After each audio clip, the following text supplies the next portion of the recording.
여러분 지난주에 합순 아우팅 잘 갔다 왔어요? 합순 아우팅 가서 했던 사진들 보니까 굉장히 즐거웠던 것 같더라고요. 여러분 그때만 이렇게 인사하고 지내는 게 아니라 평소에도 서로와 함께 인사하고 또 친하게 지낼 수 있는 우리 모든 가원들이가 되기를 바랍니다.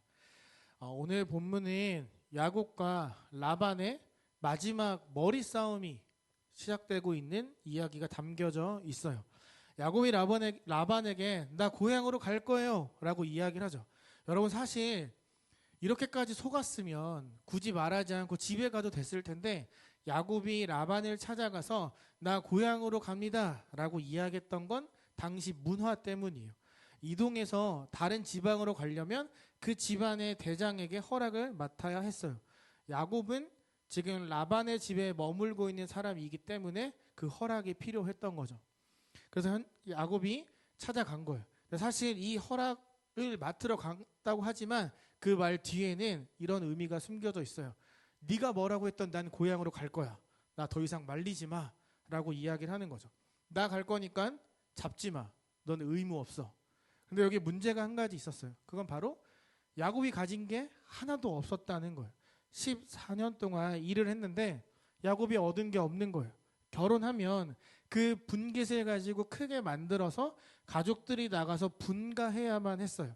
그런데 분가하려고 보니 나에게 있는 짐승도 돈도 아무것도 없는 거죠. 이대로 고향으로 돌아가면 야곱은 놀림거리가 될 수밖에 없어요. 그래, 네가 장자의 축복을 빼앗아 가더니 망한 거야. 너 잘됐다. 그래, 네 애들 어떻게 먹여 살릴 건데? 야, 넌 저주받은 거야. 이런 이야기를 들을 수밖에 없다는 거죠. 하지만 그럼에도 야곱이 난 고향으로 갈 거야 라는 마음을 먹었어요. 왜냐하면 이곳 드디어 깨달은 거예요. 내가 있는 이 삼촌 라반의 집은 내가 영원히 머물 것도 아니고 하나님이 나에게 우리 가족에게 약속하신 땅이 아니라는 걸 알았기 때문에. 그래서 먼저 어떤 일을 하냐면 아내들을 찾아가서 설득을 해요. 나 그동안 당하고 산 거 알지? 자기들도 알잖아. 나 품삯을 10번이나 변경당했다고.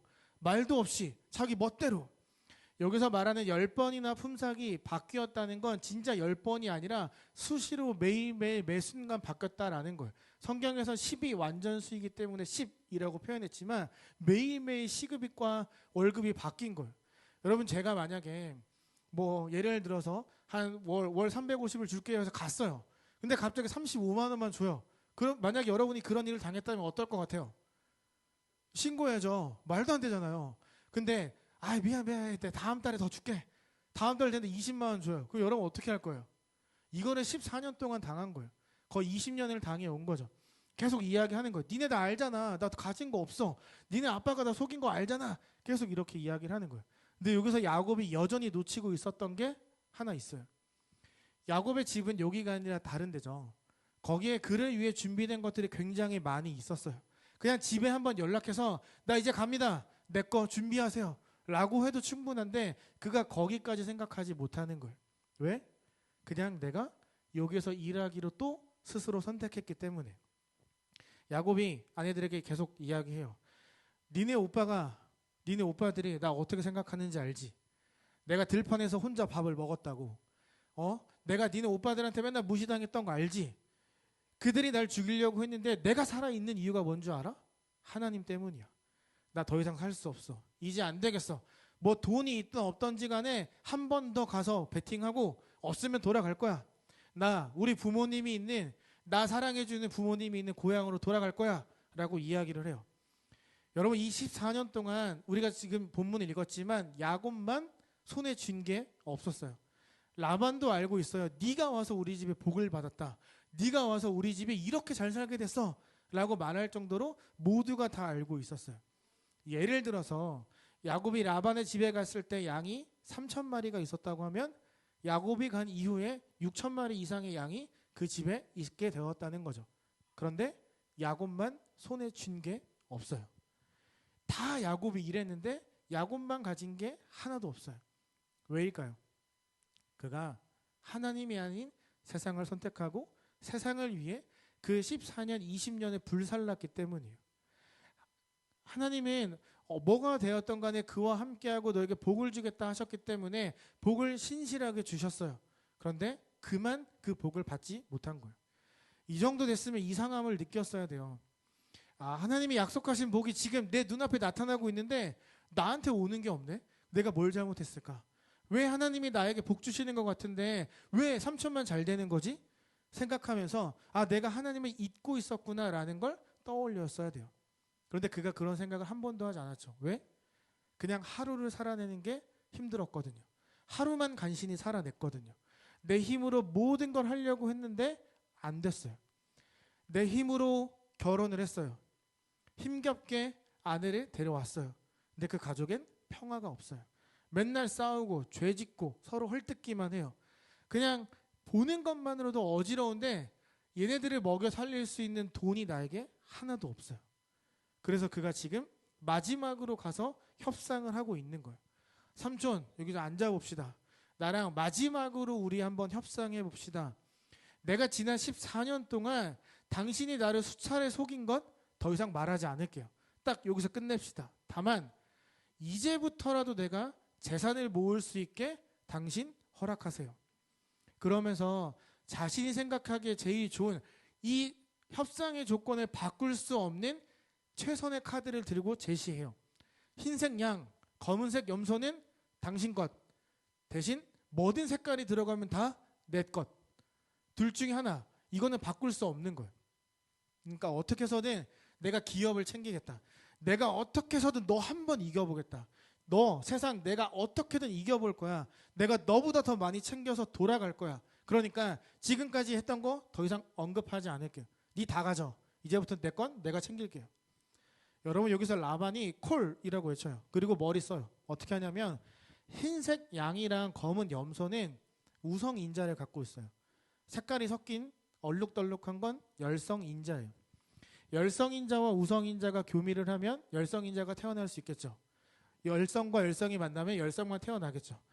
이 라반이 생각하는 거예요. 그러면 얼룩진 것만 다 따로 떼어내면 되겠다. 그럼 흰색 양, 검은색 염소는 야곱에게 다 주고 색깔이 있는 열성인자가 있는 모든 짐승들을 싹 다 모아서 아들들에게 주고 사흘 길 뒤에 그것들을 놓게 만들어요. 그러니까 더 이상 둘이 만날 수 없게 하는 거죠. 야곱이 하루를 가면 4일 뒤에 그 길을 따라가기 시작하는 거예요. 절대 교미 불가의 모습을 만든 거죠. 이제 야곱은 머리를 쓴 거예요. 내가 이거 하면 세상 이길 수 있어. 그런데 세상이 한 번 더 그를 넘어뜨린 거예요. 야곱에게 남은 건 흰색 양, 검은색 염소, 우성인자밖에 없는 거예요. 야곱은 이러면 이길 수 있을 거라 생각했어요. 이러면 내가 세상 한번 밟을 수 있을 거라 생각했어요. 그런데 라반이 또 야곱을 이겼어요. 흰색 양과 흰색 양의 교미하면 흰색 양에 나올 확률이 99.9999%가 되겠죠. 세상에 또 진 거예요. 실력 없는 믿음으로 세상에 또 덤벼들었다가 지고 얻어맞아서 떨어져 나갈 위기에 처한 거죠. 앞으로 일을 해도 자기에게 돌아올 재산이 없는 상황이 되어버린 거예요. 야곱에게 있어 라반은 절대 이길 수 없는 거의 끝판왕과 같은 존재가 되어버린 거죠.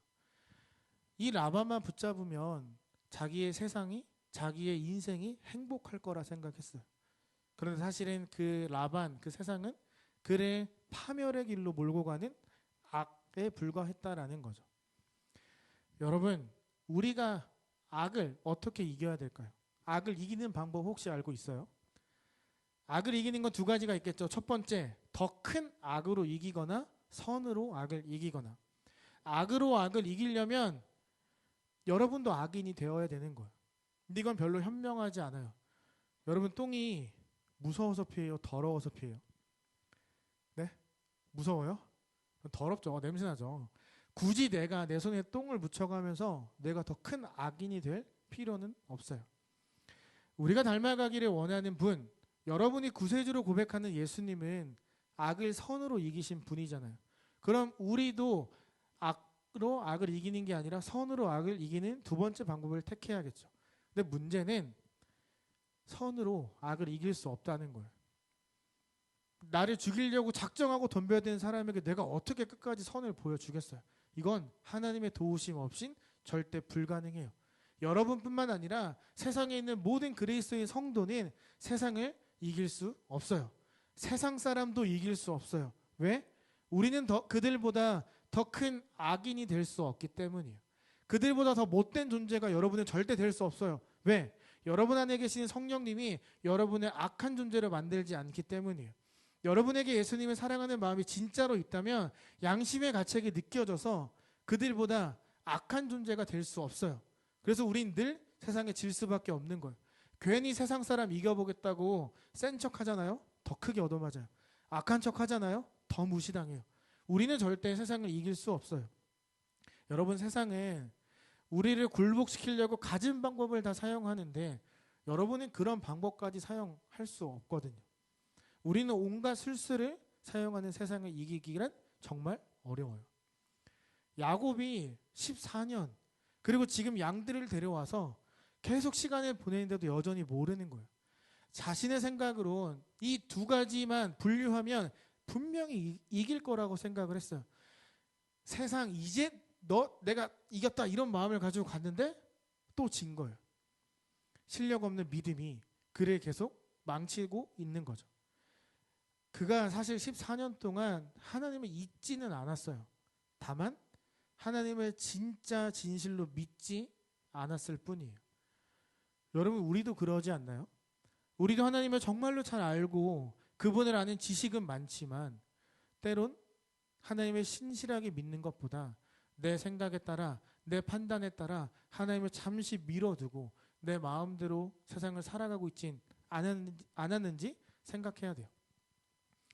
여러분, 이제 야곱은 물러설 곳이 없어요. 남은 방법이 없거든요. 아니, 우성과 우성을 결혼시켜서 어떻게 열성인자를 만들어내겠어요? 흰색이랑 교미하면 무조건 흰색만 나오는데 걷다 가가지고 뭐 수술 칠할 수도 없고 뭐 사기를 칠 수도 없고 이제 그에게 남은 건 아무것도 없어요. 물러설 곳이 없는 거예요. 모든 것들을 할 수 있는 방법이 다 사라지니까 그제서야 그가 하나님을 의지하기 시작해요. 하나님의 도우심을 기대하며 기도해요. 그런데 여기서 우리가 주목해야 되는 건 그가 기도만 하고 앉아있지 않았다라는 거예요. 기도하면서 내가 할 수 있는 일을 최선을 다해 하기 시작해요. 그게 바로 버드나무, 살구나무, 신풍나무라는 나무들의 가지들을 싹 다 모으는 거예요. 푸른 가지를 모아서 가지를 막 벗기는 거예요. 벗겨서 흰색이 나올 때까지 벗기고 그 양들이 물을 마시러 오는 시냇가에 다 내다 꽂아요. 이스라엘 사람들은 우물 말고 이런 짐승들이 수시로 먹을 수 있는 곳에 수로를 내는데 양들이 물을 먹으러 가서 그 나뭇가지를 볼 수 있도록 하는 거예요. 그리고 뭔가 교미를 할 때 그 앞에 나뭇가지를 계속해서 꽂아놨어요. 여러분, 이게 이해가 되세요? 무슨 마술도 아니고 뭐 나뭇가지 보고 교미하면 어떻게 얼룩덜룩한 게 나온다. 이게 여러분 이해가 되세요? 이성적으로 이해가 되세요? 나뭇가지 3개가 어떻게 흰색에 얼룩을 줄 수 있을까요? 이건 미친 짓이죠. 나뭇가지 모아서 벗기고 꽂는, 이건 진짜 이해할 수 없는 거죠. 그런데 그가 그걸 하면서 하나님을 붙들기 시작해요. 나뭇가지를 벗기면서 기도하는 거예요. 나뭇가지를 꽂으면서 하나님께 기도하는 거예요. 20년 동안 힘을 빼고 그분의 일하심을 도와달라고 기도하는 거죠. 그랬더니 어떤 일이 일어났을까요? 말도 안 되게 얼룩진 짐승들이 태어나기 시작하는 거예요. 심지어 본인이 키우던 양떼의 2배가 될 만큼 얼룩진 것들이 매일 쏟아지기 시작해요. 여러분, 야곱이 라반이랑 최종 협상할 때 뭐라고 했죠? 지금까지 벌어들인 건 다 네 거, 이제부터 나오는 건 다 내 거라고 했잖아요. 사흘길이나 떨어져 있어서 열성인자들끼리의 교미가 불가능했는데 지금 그는 불공정 계약서에 도장을 찍었어요. 그런데 지금 이상하게 흰색과 흰색 양 사이에 얼룩덜룩한 게 쏟아지는 거예요. 검은 염소와 검은 염소 사이에 흰색이 섞여 나오기 시작하는 거예요. 여러분, 이게 이해가 되세요? 전 이거 보면서 도무지 이해가 안 되는 거예요. 아니, 나뭇가지 3개 갖다 꽂았는데 이거 되면 나도 가서 하겠다. 여러분, 이거 유튜브 각이에요. 이거는 거의 진짜 마술 아니에요? 나뭇가지 3개로 어떻게 이런 걸 만들어요? 그거 보면서 물 마신다고 그런 짐승들이 태어난다? 이건 솔직히 우리가 받아들이기 어려운 이야기죠. 그런데 여러분, 사실 여러분은 그것보다 더 이해 안 되는 것들을 믿고 신앙으로 고백해 왔던 사람들이에요. 여러분이 읽고 보고 하는 그 하나님 말씀 성경은 이것보다 더 믿을 수 없는 내용들로 가득 차 있잖아요. 하나님이란 신이 말씀으로 세상을 창조했대요. 그 신이 사람이 돼서 이 땅에 와서 여러분을 위해 저를 위해 죽어서 십자가에 달렸어요. 심지어 죽은 사람이 부활했대요. 그래서 단절되었던 하나님과 우리의 관계가 회복되었대요. 그래서 우리가 구원을 받아서 새로운 생명을 얻게 되었대요. 여러분은 나뭇가지 3개로 뭐 얼룩덜룩한 짐승이 나온 이 놀라운 이야기보다 더 말도 안 되는 걸 믿고 신앙으로 고백하던 사람들이라는 거예요. 여러분, 이런 일이 가능하셨던 분이었기 때문에 나뭇가지를 통해서 우성인자가 열성인자를 낳을 수 있도록 하신 거죠. 정신없이 도망치면서 골아 떨어졌던 루스, 그 베델에서 만났던 하나님께서 임마누엘, 내가 너와 늘 함께 할 거야 약속하셨잖아요. 야곱이 14년 동안 20년 동안 하나님을 떠나 있었을 때도 하나님의 그를 붙들어 오셨고 떠나지 않았던 거예요. 그가 힘을 빼고 하나님을 붙잡을 때까지 기다리셨던 거예요. 야곱이 무너질 때까지 기다린 거죠. 그래야 야곱이 하나님의 도우심이 필요하다는 걸 스스로 고백할 수 있기 때문에 전 이게 우리의 삶과 너무나 동일하다고 생각해요. 내가 붙잡고 있는 그것이 무엇인지 모르겠지만 여러분도 그걸 놓아야 하나님의 일하심을 정말 피부로 느낄 수 있게 되는 거예요. 야곱은 미친 짓인 줄 알았지만 나뭇가지를 벗기고 꽂으면서 하나님을 의지함으로 기도하기 시작했어요. 그렇게라도 해야 됐던 거예요. 물러설 곳이 없잖아요. 기도만 한다고 하나님이 모든 걸 해결해 주시겠죠. 그런데 그건 바람직한 신앙인의 모습이 아니에요. 기도하면서 내가 내 자리에 살 수 있는 최선을 다해야 돼요. 그래야 하나님의 일하심을 더 분명하게 우리가 볼 수 있거든요. 자신의 힘과 머리로 단 한 번도 이겨보지 못했던 라반, 세상을 이기기 위해 이젠 그에게 남은 건 하나님밖에 없다는 거죠. 여러분 혹시 등산 해봤어요? 해봤어요? 저 3년 전에 한라산에 갔었는데 백록담으로 올라가는 길이 성판악, 관음사 2가지가 있어요.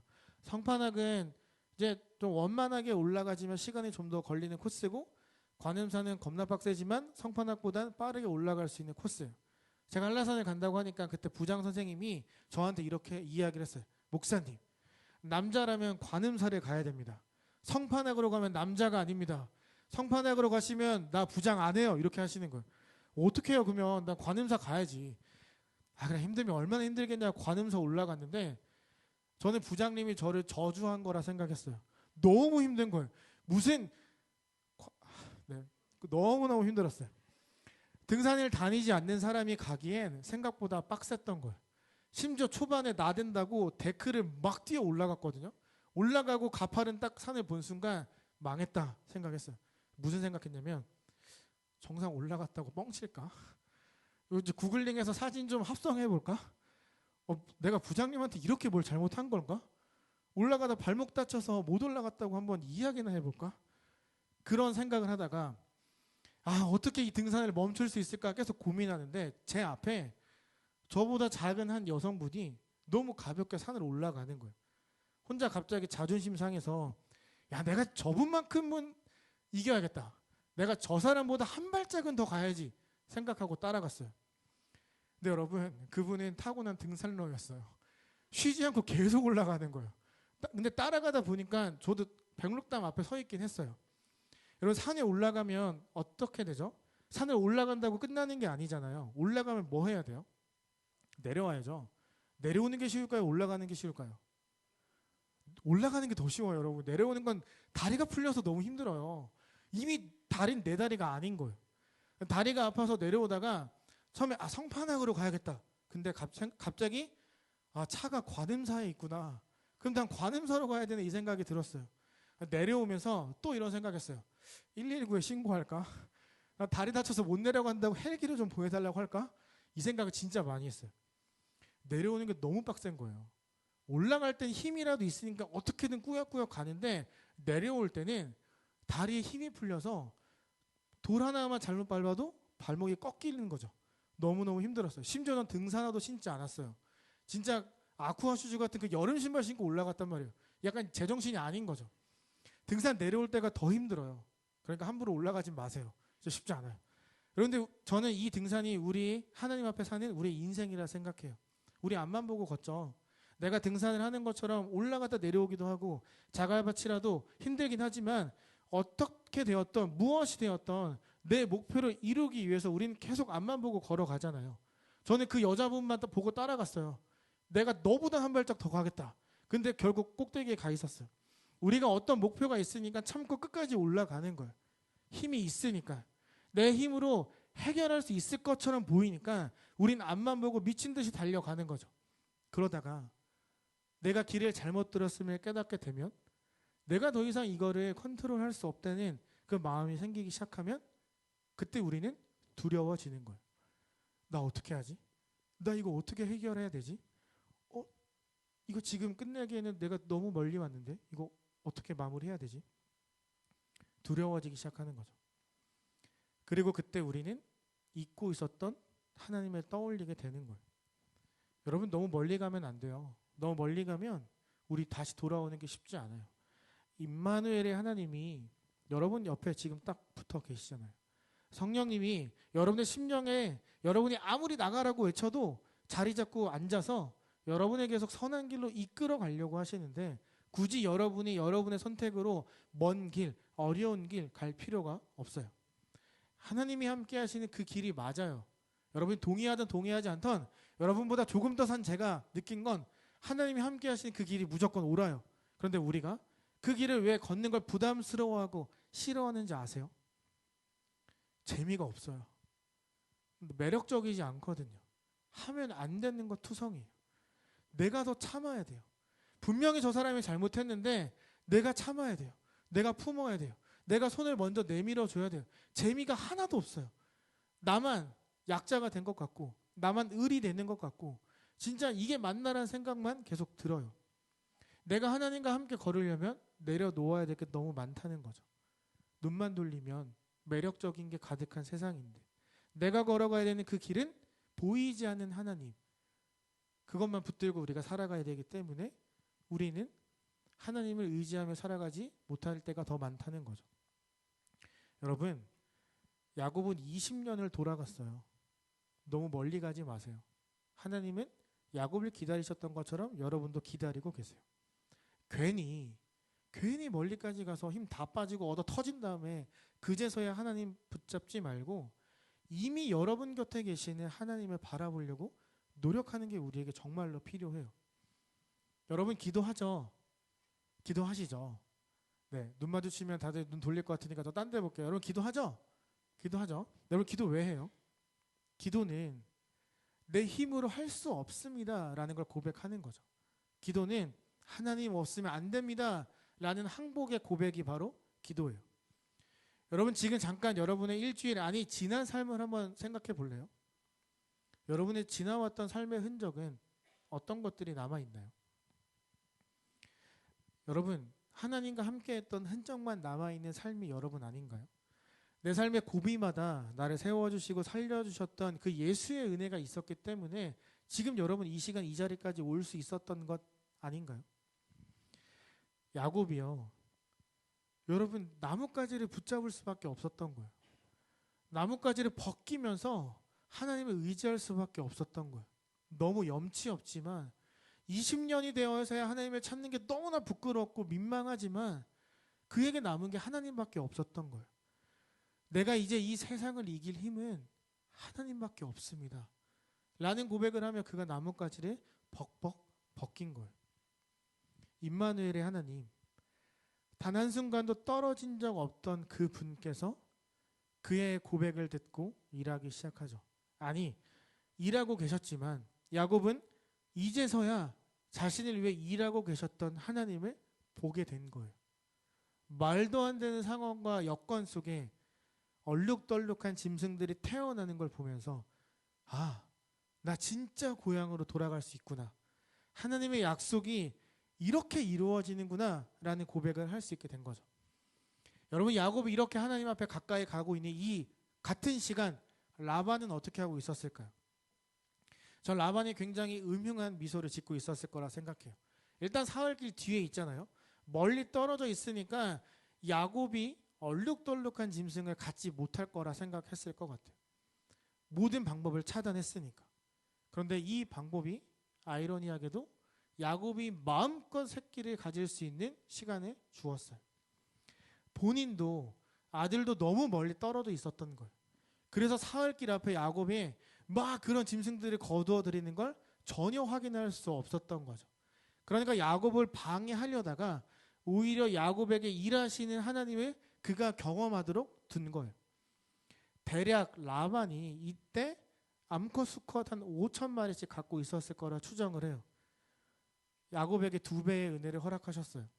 라반이 야곱을 다시 만났을 때 야곱이 몇 마리의 짐승을 갖고 있었을까요? 10,000마리겠죠. 라반이 이해가 되지 않는 거예요. 아니 뭐지? 사기쳤나? 어쩌면 저 같은 사람이라면 가서 다 털을 봤을 것 같아요. 색칠했을까 봐 막 봤을 것 같아요. 야곱이 그만큼 놀라운 은혜를 경험한 거죠. 경악하고 있는 라반에게 야곱이 당당하게 이렇게 고백해요. 내 힘으로 2떼의 양을 만들지 않았습니다. 나는 부당한 방법으로 이 짐승들을 교미시킨 적 없습니다. 오직 내 할아버지, 아버지, 나의 하나님이 나와 함께 하셨을 뿐입니다. 그분의 도우심이 있었습니다. 야곱이 이 고백하는데 딱 20년 걸렸어요. 어떻게 야곱이 이 고백을 할 수 있었을까요? 야곱이 만약에 이전처럼 하나님을 머리로만 믿고 이 상황만 모면해달라는 기도를 했다면 그가 이런 고백하지 않았을 거예요. 라반이 너 이거 어떻게 된 거야? 라고 물었을 때 모르셨군요. 비법이 있습니다. 이렇게 이야기하면서 자신의 의의를 드러냈을 거예요. 그의 삶이 계속 그랬잖아요. 20년 전 우물가에서 처음 라헬을 만났을 때 그가 한 달 동안 광야를 살아서 올 수 있었던 하나님의 은혜를 숨기고 울기만 했잖아요. 끌어안고 뽀뽀했잖아요. 라헬에게 들리기 위해서 막 여러 가지 노력만 했잖아요. 그랬던 그가 20년 만에 자신을 내려놓고 하나님을 높이기 시작하는 거예요. 여러분의 삶은 어떻게 지내고 있나요? 제가 말씀을 나눌 때마다 야곱에 대한 이야기를 할 때마다 특히 더 삶에 대한 이야기를 하는데 그 이유는 저도 여러분도 말씀을 통해 변화되는 삶의 은혜가 매일매일 있어야 되고 그걸 여러분이 매일매일 경험해야 되기 때문이에요. 여러분은 오늘의 야곱처럼 하나님께 기도하고 매달리면서 나뭇가지를 꽂고 있었나요? 아니면 어제의 야곱처럼 내 힘과 능력, 경험만을 의지하며 살아오고 있었나요? 라반 앞에서의 20년 만에 이 고백, 나는 더 이상 할 수 없습니다. 나는 하지 못해요. 라고 하면서 나뭇가지를 꽂는 게 저와 여러분이 가져야 되는 신앙의 모습이에요. 야곱의 고백, 하나님이 하셨어요. 하나님이 다 하셨어요. 당당하게 고백하는 건 그게 저와 여러분이 매일의 삶에서 하나님 앞에 고백해야 되는 신앙의 모습이에요. 여러분, 이 고백을 하지 못하도록 하는 여러분의 마음을 매일매일 뒤흔드는 그 라반은 무엇인가요? 우리 모두에겐 그 세상과 같은 라반이 있을 거예요. 여러분, 근데 오늘 본문을 통해 우리가 알아야 되는 건 그 라반이 아무리 커 보여도 어떤 돌파구가 보이지 않고 일의 진행이 아무리 더뎌 보여도 여러분 용기를 내야 돼요. 야곱처럼 하나님이 내 삶 가운데 일하신다는 신적인 개입을 매일매일 기대해야만 해야 돼요. 왠지 알아요? 하나님이 여러분을 그대로 둘 수 없는 존재거든요. 일방적으로 우리에게 말씀하셨어요. 나 너 지킬 거야. 나 너 사랑할 거야. 나 너와 함께 할 거야. 나 네 모든 길 다 책임질 거야. 하나님이 일방적으로 약속하셨어요. 근데 만약에 우리가 망해가는 걸 두고 보고 계신다? 우리가 어떻게 막 넘어지는데 그냥 손 놓고 있다? 그건 더 이상 하나님이 아니에요. 하나님이 하나님 되기 위해서 여러분에게 하셨던 일방적인 약속을 무조건 지키실 거예요. 스스로에게 부여하신 우리를 붙들어야 되는 약속과 의무를 반드시 완성시켜야 되는 분이 하나님이기 때문에 여러분의 삶을 그냥 그대로 두지 않을 거예요. 여러분의 삶에 라반이 있다면 여러분은 오히려 좋아해야 돼요. 감사해야 돼요. 야곱처럼 내가 내 힘을 빼고 있는 과정이구나 라고 받아들여야 돼요. 저도 여러분도 다듬기 위해서 정말 아름다운 보석으로 가공하기 위해 상황을 잠깐 허락하신 거예요. 그 상황은 우리를 절대 멸망시키거나 우리를 절대 파멸시킬 수 없어요. 다른 말로 저와 여러분은 삶의 그 자리에서 늘 힘 빼는 훈련을 받고 있다는 거죠. 성가시기 하는 사람들에게 투덜대지 말고 나를 훈련시키는 도구라고 생각하려고 노력해야 돼요. 유혹에 굴복하며 싸우면 안 돼요. 성경이 이렇게 이야기를 하거든요. 곧 후이 되어 누르고 흔들어 넘치도록 너를 축복하겠다. 내가 너에게 족한 은혜를 주겠다. 길이 없는 곳에 내가 길을 내줄게. 이렇게 말씀하시는 하나님을 여러분 붙들고 오늘 내일 여러분의 삶 속에서 일하실 신의 개입을 기대하며 살아야 돼요. 여러분들 이야기하죠. 우리가 믿음을 붙들려고 하면 할수록 세상은 더 거칠게 몰아세울 거예요. 여러분, 내가 진짜 참을 수 없을 만큼 미친 듯이 어렵다, 힘들다. 그러면 좀만 더 견디면 돼요. 끝이 보인다라는 거예요. 라반은 야곱과 불공정한 계약, 자신에게 더 유리한 계획을 세우죠. 그런데 본인이 더 많은 걸 가져야 되는 본인에게 유리한 계획을 세웠음에도 야곱이 더 많은 걸 얻게 되자 아들들하고 같이 그를 도둑놈으로 몰아세워요. 야곱으로 인해 얻게 된 게 더 많으면서 욕심을 버리지 못해 계속 야곱을 내 딸들과 결혼한 내 손자 손녀의 아버지인 야곱에게 이 도둑놈아! 라고 말하면서 다 빼앗아 오려고 했어요. 그때 야곱이 뭐 했는지 아세요? 야곱이 한마디 할 수 있잖아요. 당신 지금까지 20년 동안 나 속여왔잖아. 왜 마지막 약속도 지키지 않습니까? 하고 외쳐야 돼요. 원래 야곱이라면. 그런데 하나님의 은혜를 경험한 야곱이 싸우지 않아요. 오히려 이렇게 이야기를 해요. 31장 7절. 하나님이 나의 고난을 보셨다. 하나님이 나의 고난을 보시고 다 회복시켜 주신 겁니다. 여러분, 하나님이 야곱의 이 고백을 듣기 위해 20년을 기다리셨어요. 라반을 사용해서 드디어 야곱이 변화된 거예요.